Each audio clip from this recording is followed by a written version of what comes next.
right, let's get right into it. We're looking at a critical new directive from EASA, and if you operate, maintain, or manage any aircraft in the Airbus A320 family, this is something you absolutely need to pay attention to. We're breaking down Airworthiness Directive 2025-0185.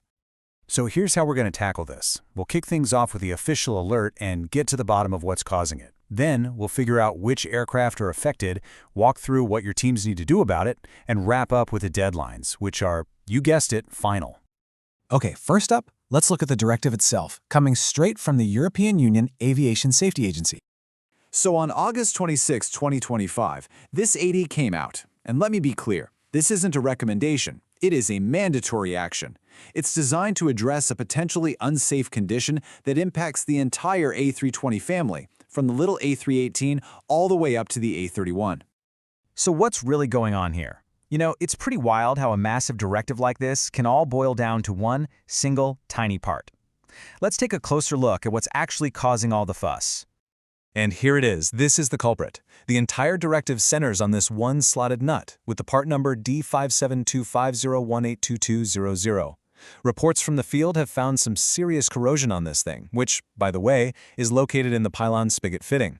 We're talking about the critical structure that literally connects the engine to the wing. And the so what here is, well, it's severe.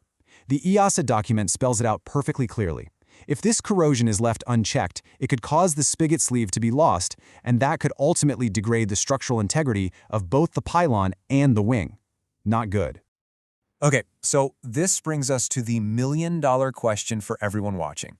Which of your aircraft are actually impacted? And as you're about to see, the net is cast pretty wide. The directive hits all models, the A318, A319, A220, and A321. Now, pay very close attention to that last bullet point. All manufacturer serial numbers are potentially affected. What that means is you can't just write off an aircraft based on its age or its MSN.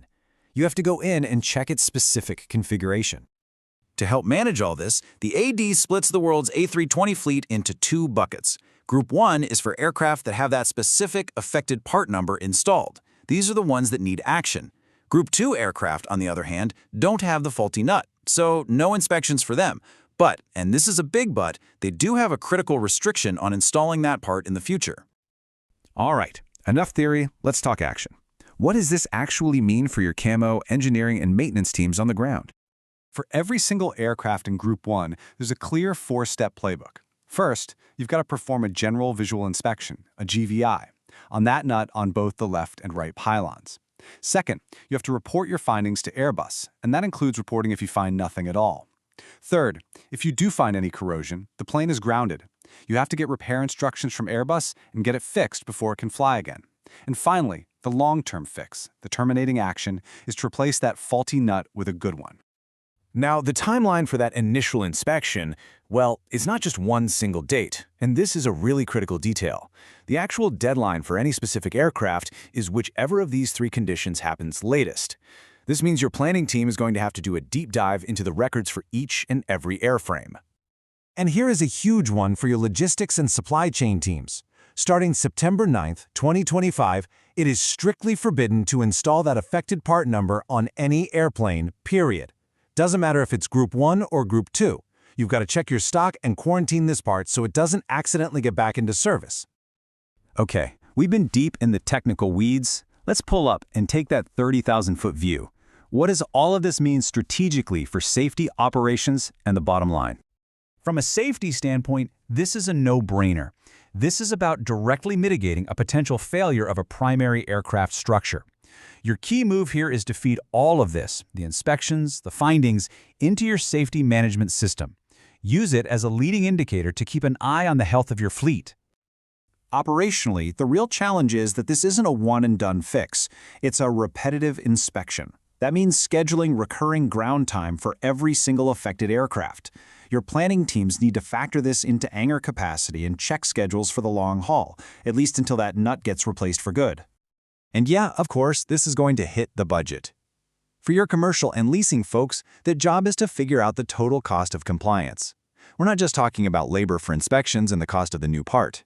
We're talking about the financial risk of unscheduled repairs, flight schedule disruptions, and, this is a big one, the impact on your aircraft lease return conditions and overall asset value. All right, let's wrap this up by locking in the key dates. It is absolutely vital that every single department understands these compliance deadlines are firm. They are mandatory. Here's your timeline at a glance. The AD was issued in August. It became effective in September, and that first major deadline window for getting those initial inspections done starts opening up in March 2026. That's the date that should be driving all of your initial planning. And I'm going to say this one more time because it is that important. After that first inspection is done, the clock starts ticking again. For every Group 1 aircraft, you have to repeat that inspection at least every 12 months, until that faulty nut is permanently replaced. So, the takeaway here is pretty clear. This isn't just a simple technical issue. It has ripples that affect safety, operations, and your finances. It demands a coordinated plan from camo, maintenance, supply chain, and top-level management. So the question this explainer leaves you with is simple, but it's urgent, and it's one you need to take back to your teams. Knowing your fleet is affected, is your compliance plan fully in place?